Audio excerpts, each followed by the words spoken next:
ហាអូហាអូ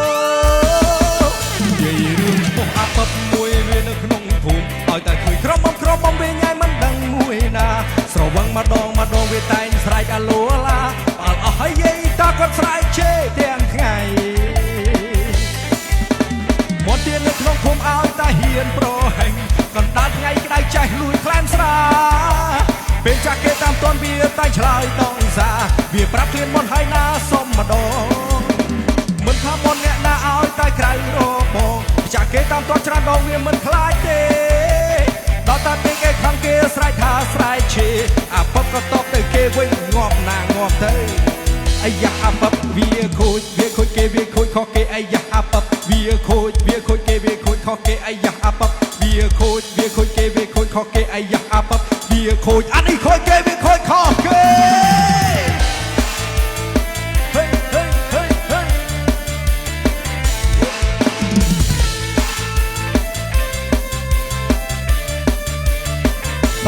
តោះកុំតែស្គាល់ទៅរឿងអបច្រើនពេកឥឡូវយើងមករំដោយចង្វាក់សារវ័ននេះម្ដងសារវ័នទៅមុខ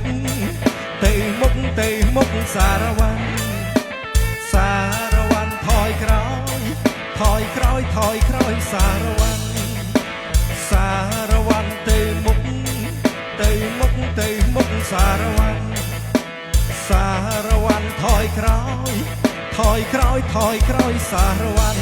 រំសារវ័នអើយ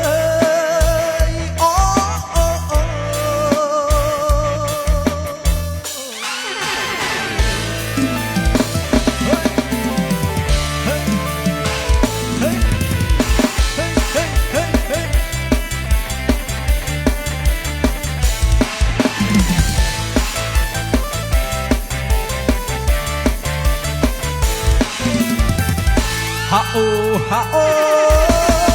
និយាយរឿងឈ្មោះអាប៉ិបមួយវានៅក្នុងភូមិឲ្យតែឃើញក្រមុំវាញ៉ៃមិនដឹងមួយណាស្រវឹងម្ដងវាតែងស្រែកអាឡូឡាអល់អស់ហើយយាយតាគាត់ស្រែកជេរទាំងថ្ងៃមុនទៀតនៅក្នុងភូមិឲ្យតែហ៊ានប្រហែងកណ្ដាលថ្ងៃក្តៅចេះលួចខ្លាំងស្រាពេលចាស់គេតាមតន់វាតែឆ្លើយតងសាវាប្រាប់ឃ្លានមុនហើយណាសុំម្ដងមិនថាមុនអ្នកណាឲ្យតែក្រៅរបងចាស់គេតាមតន់ច្រើនដងវាមិនខ្លាចទេ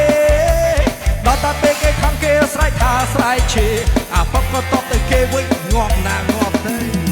អាយ៉ាអាប៉ិបវាខូចគេវាខូចខុសគេអាយ៉ាអាប៉ិបវាខូចគេវាខូចខុសគេអាយ៉ាអាប៉ិបវាខូចគេវាខូចខុសគេអាយ៉ាអាប៉ិបវាខូចអានេះខូចគេវាខូចខុសគេ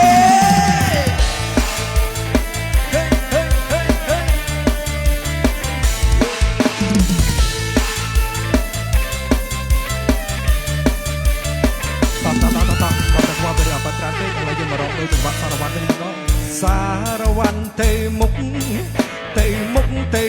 សារវ័នថយក្រោយសារវ័នទៅមុខសារវ័នថយក្រោយសារវ័នរំសារវ័នអើយ